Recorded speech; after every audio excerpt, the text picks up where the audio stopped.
Bienvenue dans le podcast « Il est temps de vivre ». T'en as marre de ta situation, t'as l'impression que tu pourras jamais t'en sortir, quelle que soit l'expérience de vie que tu as vécue, eh ben mes invités, ils vont te prouver le contraire, que oui, c'est possible de s'en sortir. Je vous laisse découvrir.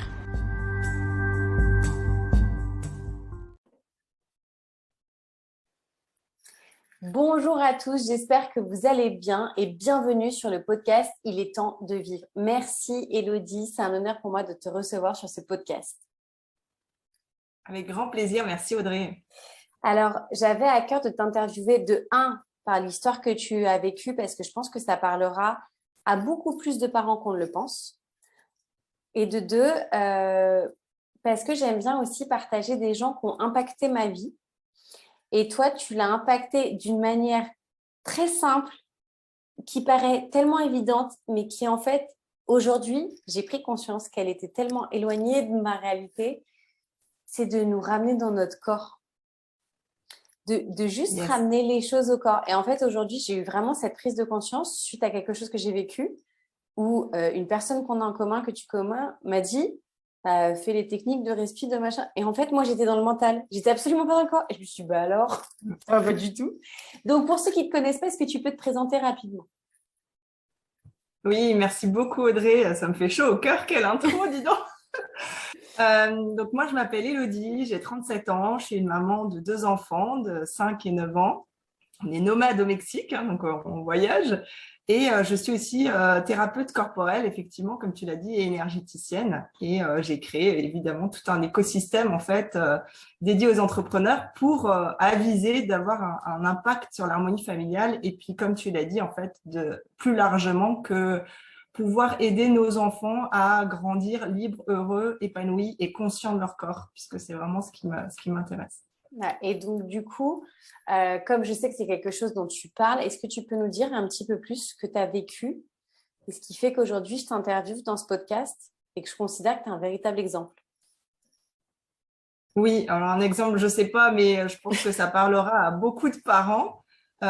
Effectivement, il y a maintenant 8 ans, j'ai fait un burn-out professionnel, enfin un burn-out, on va dire, parce que j'aime pas le terme de professionnel, puisque c'est beaucoup plus large que ça. Je tiens à dire en fait à ce moment-là que sur le papier, ça paraît juste normal. Il y a plein de burn-out, c'est lambda. Mais attendez la suite, vous n'êtes pas prêts.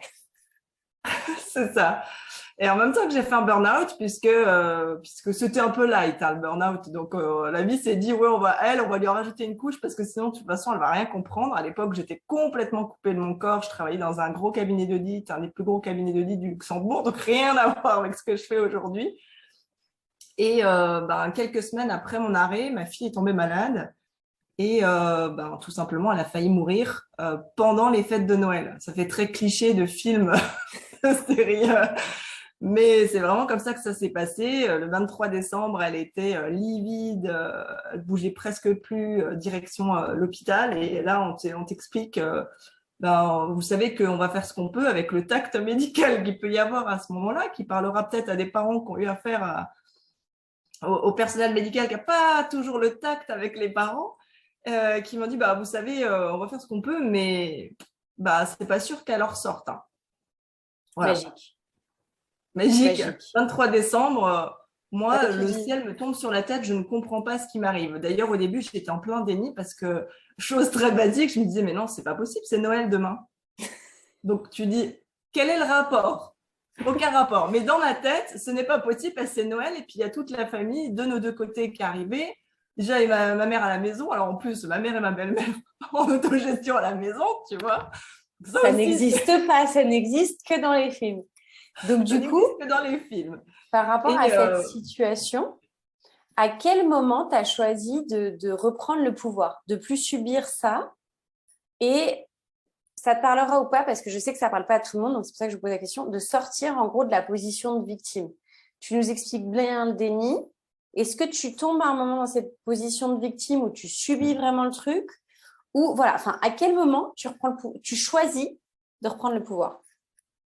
À ce moment-là, c'est même pas un choix parce que j'ai envie de dire, tu vois, c'est le corps qui reprend ses droits et quand en plus, en tant que maman, il s'agit de nos enfants, il y a ce côté animalité du corps qu'on va chercher justement quand on libère les émotions et c'est vraiment ça, c'est juste que on va chercher des ressources inépuisables je sais même pas où je les ai cherchées, ces ressources, parce qu'on se rappelle que j'étais quand même en burn-out, hein, et que quelques jours avant, je pouvais même pas me lever de mon lit pour aller faire les courses. Et là, je me retrouve en chambre à l'hôpital, en non-stop avec ma fille, qui a passé du coup 15 jours à l'hôpital, à presque pas dormir, et puis à être tout le temps, tout le temps, tout le temps là. Simplement, dans ma tête, c'était même pas une possibilité. Je me rends compte avec le recul que j'avais pas enregistré ce que le médecin avait dit. Tu vois, pour moi, c'était, je voyais bien son état et tout, mais c'était même pas une possibilité qu'elle meure en fait. À ce moment-là, j'étais tellement dans le déni que j'étais pleinement présente à elle. Je regardais, pour le coup, j'y vais au jour le jour, hein, parce que là, t'es pas dans la projection. Il y avait ce truc émotionnel à gérer parce que forcément, tu as toute la famille au téléphone et puis son syndrome était tel qu'un jour ça allait mieux, le lendemain ça rechutait. Un jour ça allait mieux, le lendemain ça rechutait. Alors pour les émotions, tu repasses Tu pas, soulèves quoi. un thème important parce qu'il y a peu de gens qui sont conscients quand ton enfant est hospitalisé de la gestion de l'entourage. Toi, tu as dit la famille, tu as résumé à la famille, mais c'est la famille et l'entourage. Et la proportion que ça prend, moi je l'ai vécu, mais en mode, enfin rien à voir, mon fils n'a jamais été en danger, mais je suis passée par la réa et l'hospitalisation. Et la gestion de l'entourage des messages, c'est tout un truc, quoi. Et je le souligne parce que pour les parents qui peuvent nous écouter, si un jour ils le vivent, franchement, protégez-vous au début. Enfin, c'est mon conseil, tu me diras si tu es d'accord. Je me permets juste faire une petite parenthèse. Dites-le au moins de personnes possible parce qu'en fait, c'est juste vous protéger. C'est juste être économique envers vous-même de temps, d'énergie, de tout. Et quand ça ira mieux, dites-le à plus de monde et vous aurez plus d'énergie. Mais dans un premier temps, vraiment, protégez-vous, quoi. Oui, bah, c'est ça. Et puis là, pour le coup, comme il y avait toute la famille qui était réunie pour Noël, du coup, il y avait mes parents qui venaient à l'hôpital, il y avait ma belle-mère, il y avait mon frère. Alors, en même temps, ça a fait quand même, ça nous a créé une soupape de sécurité parce qu'on s'est senti entouré, on s'est pas senti seul là-dedans, d'autant qu'on était dans une région, pardon, où on connaissait presque personne. Donc Ouais. là, ça nous a vraiment permis de nous sentir épaulés. Et puis du coup, on gérait pas l'intendance, on gérait pas plein de choses. Et puis ça a permis quand même beaucoup plus de légèreté. Après, au téléphone, c'est sûr que la nouvelle s'est vite répandue et que du coup, tu as tout le monde qui appelle pour avoir des nouvelles, tout le monde avec qui gère ses émotions comme il peut. Et même sur place, de temps en temps, les tensions montaient parce que chacun voulait aider à mesure qu'il pouvait, mais en même temps, il y avait toutes ces émotions où chacun les vit différemment, quoi. Ouais, parfois les gens pensent aider, mais en fait, toi, ça t'aide pas pour autant. Et du coup, est-ce qu'il y a un événement, une personne ou un mot qui t'a fait le déclic, qui t'a créé ce déclic de dire non, là, je reprends le pouvoir, c'est mort. Enfin, c'est mort. Le mot est très mal choisi. Là, c'est juste pas possible, je reprends le pouvoir. Mais il n'y a pas eu vraiment un déclic. Par contre, moi, je me souviens à un moment donné où j'ai dit à mon mari, j'ai dit, tu sais quoi, on rentre, quoi. On part du Luxembourg et on rentre en Alsace parce que c'est là où j'avais toute ma famille. Et en même temps, je l'avais challengé parce que lui, il venait d'avoir un poste après 2 ans de galère, il venait d'avoir un poste au Luxembourg. Et j'ai dit, je suis désolée, mais là, j'ai besoin de rentrer en fait, parce qu'il y avait tout ce truc où on a fait tous ces sacrifices en quelque sorte, on était venu là pour une raison précise, et on se retrouve à un Noël. Ce Noël-là, on avait tout. On avait de l'argent, j'avais un bon poste au Luxembourg, on avait acheté de la bouffe à profusion parce qu'on pouvait se le payer. Lui, il travaillait à l'époque pour Amazon, donc il avait récupéré des tonnes de colis, les trucs non renvoyés, donc des lecteurs Blu-ray, enfin, on a gâté, on pullulait de cadeaux, on en a donné, donné, donné, parce que nous, on n'est pas trop tous ces trucs-là. Et ça m'a fait comme un électrochoc. Je me dis, punaise, on a tout, tu vois. Sur le papier, on avait tout. Sauf que le soir de Noël, il manquait juste un élément essentiel, c'est que ma fille, à ce moment-là, elle était encore en réa. J'avais pas pu être encore en chambre les 2 premiers jours. Et elle était entre la vie et la mort le 24 au soir, quoi. Mm. Et là, tu te dis, en fait, c'est quoi le sens de tout ça, quoi? À quoi ça sert, en fait? Mm. Et après, quand elle a été en chambre, je me souviens, je sais plus au bout de combien de temps c'était, parce que à ce moment-là, tu perds un peu la notion du temps. Mais je me souviens avoir dit à mon mari, je dis, faut qu'on rentre, parce que tout ça, ça en vaut vraiment pas la peine, quoi. Et T'as donc, un du sens, coup, en fait, des priorités qui est complètement remise à zéro, tu vois. Ah bah, c'est des moments où ça te ramène à ce qu'il y a de plus important pour toi, je pense. Mm. Et du coup, est-ce que la première action du coup que tu as mise en place, ça a été de déménager en Alsace? C'était quoi la première action? Oui, c'est ça. C'est que du coup, on a commencé à faire les démarches pour partir en Alsace. Et puis, bah, évidemment, la vie nous a soutenus. Donc, tout le monde nous disait, oui, mais alors il faut qu'il y en ait un qui parte et 6 mois après, il faut qu'il y ait l'autre et machin, sinon c'est trop compliqué, gna gna gna. Et ben, bizarrement, juste après cet événement, ça a commencé à battre de l'aile au travail de mon mari. Et du coup, il a demandé sa mutation puisqu'il y avait une filiale en Alsace. Donc ça, déjà, c'était plié. Et la maison. Et puis, j'ai été appelée pour un poste aux institutions européennes, alors que je n'avais même pas postulé. Le truc complètement improbable. Et c'est là où je veux en venir, c'est qu'en fait, quand tu es sur ton chemin et que la vie se charge de te réaligner et que tu prends la décision, il y a tout qui s'enchaîne, clac, clac, clac.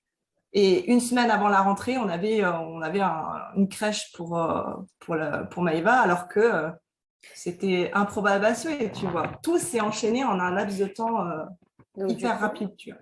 est-ce qu'on pourrait dire que dans ce processus, le plus facile, finalement, ça a été bah, qu'une fois que tu as pris ta décision, tout est rentré dans les cases. Oui, c'est ça. Et C'est du une fois que tu as coup, pris une décision ouais, ferme, mais pas une décision avec le mental, une décision vraiment qui vient du plus profond de tes tripes. Hein, on parlait de l'intelligence du corps.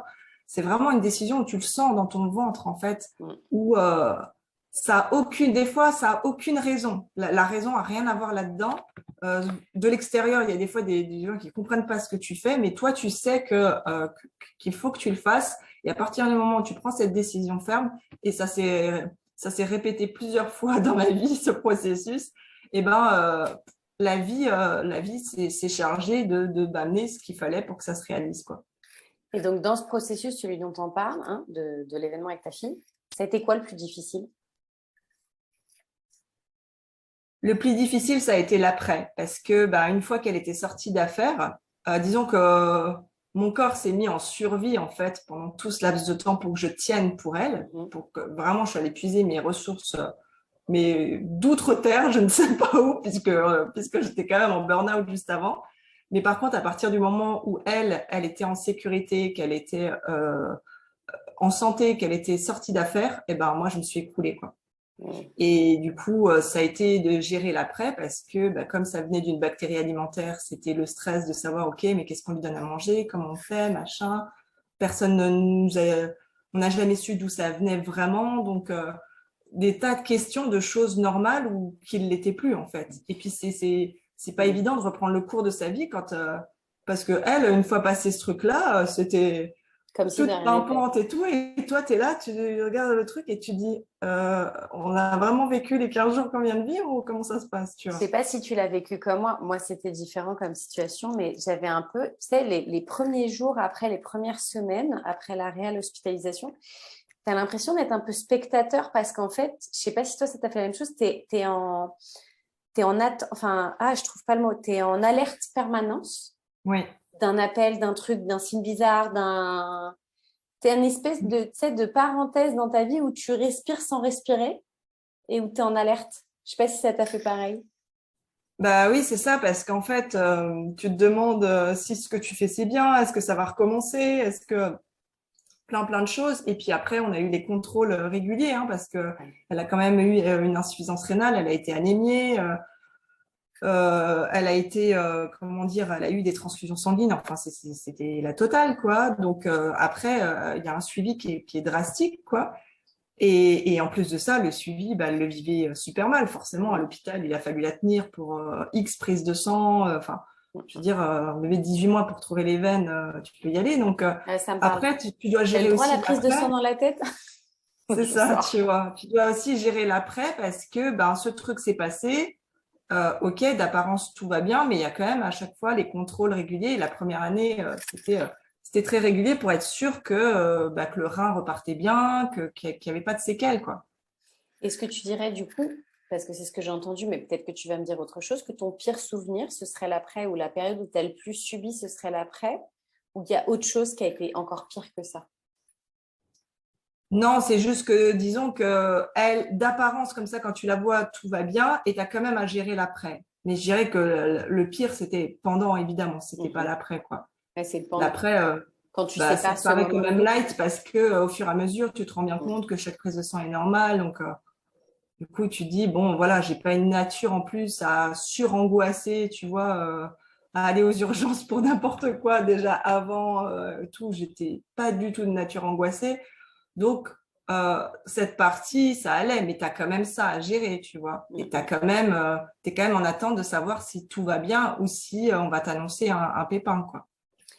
Et est-ce que l'entourage, il a été clé dans ce que tu as créé ou dans ton processus de reprise de ton pouvoir? Je dirais oui et non. Oui, parce que sur le moment à l'hôpital, effectivement, ça a été un soutien.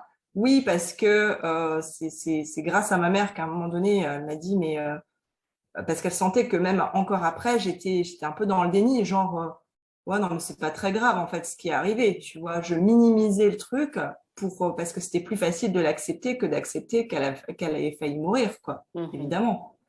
Et du coup, ça m'a vraiment aidé à me rendre compte. Le point moins agréable, c'est que c'est suite à ça que je me suis un peu effondrée.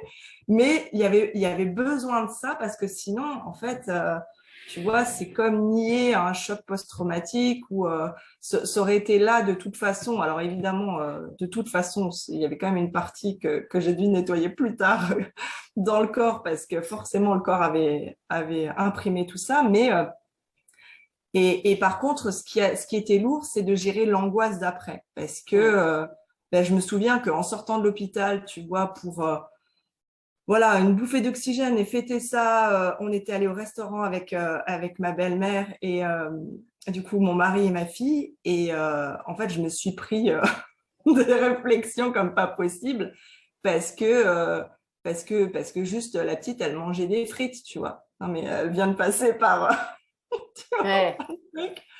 on était au restaurant, c'était pas du tout le même contexte, voilà, tu vois. Et puis du coup, tu étais obligé de gérer aussi l'entourage et les peurs de l'entourage de l'après, quoi. Et est-ce que tu as une rencontre qui t'a marqué, prévue ou fortuite, tu vois, est-ce que de cette expérience-là, il y a eu pendant ou peut-être après une rencontre qui a... Voilà. Eh ben, je vais te dire, il y a une rencontre récente parce que complètement, enfin, par hasard, on va rigoler en disant ça, mais très récemment, je suis tombée sur une association en fait d'une petite fille qui a eu le même syndrome, ça s'appelle le syndrome hémolytique et urémique qu'a eu ma fille. Ma fille n'a pas eu de séquelles, mais cette petite fille, elle, par contre, eh ben, elle a énormément de séquelles et comme plein d'enfants parce qu'ils n'ont pas tous la chance d'avoir le rein qui reparte bien ou ça a eu des conséquences neurologiques. Et je suis tombée sur cette association et c'est vrai que de l'avoir témoigné dans les médias, d'aller un petit peu voir qu'est-ce qui se passait, elle racontait le quotidien de sa fille. Eh ben récemment, ça m'a pas fait replonger parce que disons que tout ce qui est lié à cet événement-là, je l'ai vraiment libéré dans mon corps. J'ai fait un gros travail de nettoyage quand j'ai fait une thérapie psychocorporelle et c'est justement pour ça que je suis tombée là-dedans après parce que je trouvais ça magique en fait de pouvoir libérer ses émotions à travers le corps. Mais c'est vrai que franchement, forcément, en tant que maman, ça m'a beaucoup émue de voir l'histoire de cette petite fille, de voir qu'il y avait plein d'enfants qui n'avaient pas eu cette chance. Et j'ai pris contact d'ailleurs avec cette association. Et je peux te dire que là, récemment, ouais, c'est comme s'il y avait une boucle qui avait été bouclée, mais j'ai pris conscience quand justement, le titre de ton podcast, tu vois, et ouais, il est urgent de vivre en fait. Parce que Je pense t'as que je te pas. connais un minimum et je peux me permettre de dire ce que je vais dire. J'assume parfaitement. C'est pour te connaître quand même depuis un certain temps. C'est la première fois que je reconnais une émotion, enfin que je sens une émotion dans ta voix que je te connaissais pas. Donc c'est bien qu'il s'est passé quelque chose. Donc effectivement, cette rencontre, elle n'est pas anodine, tu vois. Enfin, pour avoir des Non, elle enfants. n'est pas anodine, clairement. Ce soir-là, ça m'avait remué. J'ai vraiment pleuré parce que pleurer à la fois de tristesse en fait pour cette petite fille et tous ces enfants en fait qui sont impactés juste parce que tu as des industriels qui ont décidé je vais le dire crûment, mais de foutre de la merde en fait dans notre alimentation parce que là très récemment il y a encore eu plein d'histoires Ouais, avec j'ai des, vu. des pizzas d'une certaine marque. Et que du coup, c'est vrai que ça me met assez en colère, quoi, de mettre en danger, en fait, la vie des enfants et pleurer de joie parce que je crois que ça a pris une autre dimension. Je me suis rendu compte de la chance qu'on a eue, en fait, qu'elle ait traversé ça, la force qu'elle a eue, parce que j'ai toujours senti qu'elle avait une force, que suite à ça, elle était plus la même, en fait, et ça se vérifie tous les jours. Et d'ailleurs, on en a même parlé, en fait, avec ma fille. C'est-à-dire que je lui ai dit, en fait, Ouais. parce qu'elle m'a vu pleurer, et je lui ai dit pourquoi, parce que chez nous, il n'y a aucun tabou. Ouais. Alors, évidemment, il y a des discours qu'on module en fonction de l'âge des enfants, hein, on est d'accord, mais je lui ai toujours tout expliqué. Et du coup, là, je lui ai montré, elle a voulu voir la petite fille. Et puis, du coup, on a été voir la page, puisqu'ils ont une page Facebook. Et, euh, et du coup, bah, on a décidé d'agir, quoi. Notamment bah, il y a une partie de mes prochains accompagnements qui va être reversée à cette association parce que ça me tient énormément à cœur de moi, en fait, redonner un petit peu la chance que j'ai eue d'une autre manière, quoi. Est-ce que cette situation, elle t'a permis de créer une opportunité? Tu veux dire l'événement qui est arrivé à ma fille? Ouais. Bien sûr que ça, en fait, ça a bousculé toute ma vie. Donc, c'est pas juste une opportunité, c'est qu'en fait, je serais pas la personne que je suis aujourd'hui et je serais pas à cette place et je serais pas thérapeute corporelle s'il n'était pas arrivé ça. Ouais. Et est-ce que tu aurais une anecdote à nous raconter? Une anecdote, euh, bah, simplement que j'étais vraiment destinée à ça parce que quand on est rentré en Alsace et que j'ai eu ce poste aux institutions européennes, eh ben, je suis tombée en binôme avec qui? Avec une thérapeute psychocorporelle en formation. Et on n'était que toutes les deux dans le bureau, hein. Donc, Énorme. et au début, quand elle m'explique ça, je dis, c'est quoi ce truc? Moi, je connaissais que bah, que tu pouvais aller voir une psychologue. On me l'avait proposé parce qu'effectivement, c'était quand même lourd entre le burn-out et ça. C'était quand même un petit peu Ah non, un c'est cadeau léger. explosif, ce machin, quoi. Et moi, j'étais réfractaire. J'étais anti-psy. Je comprenais pas, en fait, comment d'aller raconter ma vie, ça pouvait m'aider à aller mieux. Donc, j'étais vraiment réfractaire à tout ça. Et c'est elle qui a commencé eh ben, à m'expliquer leur méthode, donc qui est légèrement différente de celle que moi j'ai appris, mais voilà, qui a le même objectif, c'est justement, par des pressions ou par du toucher corporel, bah, d'arriver en fait à libérer l'émotionnel. Et du coup, tout est parti de là parce que je me rappelle qu'avoir eu un genre d'électrochoc où quand elle m'a parlé de la méthode, je me dis, ah bah ça me parle. Et ça a été pareil après. Les choses ont fait que j'ai été en fin de contrat aux institutions, j'avais plus de contrat. Je suis allée faire un stage de réflexologie plantaire dans une école que je ne savais pas, qui était spécialisée dans la thérapie corporelle. Et quand elle m'a donné le fascicule de la méthode, ça a été comme un coup de foudre, quoi. J'ai dit, bah, moi, je sais que je veux faire ça. Et je savais déjà que je voulais le faire professionnellement, puisqu'il y en avait plein qui venaient là, finalement, comme une thérapie pour guérir, quoi. Et je savais que c'était ça qui avait du sens pour moi, quoi. Et que ce que je faisais, après, j'ai enchaîné les petits contrats aux institutions, ça n'avait pas du tout de sens, quoi. Et la vie s'est chargée, pareil, de me mettre sur le bon chemin, quoi. Et donc aujourd'hui, t'en es où? Aujourd'hui, j'en suis où? Eh ben, aujourd'hui, j'en suis que je suis très à l'écoute de mon corps, qu'on arrive à communiquer de façon beaucoup plus saine, que bah, ça fait 6 ans que je suis entrepreneur et que bah, avec tout ça, ma fille va très très bien. Elle Je confirme pour l'avoir sur les réseaux. Et du coup, ce serait quoi la prochaine étape pour toi? T'as-tu nous révéler ton spoiler? Il faut que je sache. La prochaine étape. Fallait bien que je l'attende, celle-là. La prochaine étape, bah, je l'ai annoncée aujourd'hui ou hier sur les réseaux. Là, on retourne en France pour quelques mois, justement pour aller voir nos familles. Et puis parce que bah, j'ai vécu aussi des choses assez percutantes la semaine dernière, hein, parce que la vie, elle continue de t'envoyer des cadeaux des fois mal emballés, mais on les accueille avec beaucoup plus de sérénité parce que on sait qu'il y a un cadeau derrière, mais voilà, la vie est venue nous percuter et puis on s'est rendu compte que là, il était nécessaire de rentrer quelques mois. Donc, et ben, c'est reparti justement pour des immersions par le corps pour justement, c'est mon format favori, c'est vraiment d'aller au contact des gens et puis de les voir se libérer, se transformer. C'est vraiment en fait ce qui me fait vibrer, quoi. Eh ben, génial. Merci beaucoup, Élodie, pour ton témoignage, d'avoir accepté de participer. Je pense que ça parlera à beaucoup de parents, beaucoup plus qu'on en pense, parce qu'il y en a beaucoup qui passent par là, mais qui n'en parlent pas. Donc, si ça peut en tous les cas ouvrir la voie, tant mieux. Merci, Élodie. Je vous dis à bientôt. On se retrouve la semaine prochaine pour un nouvel épisode. Au revoir tout le Merci Audrey, au monde. revoir à tous.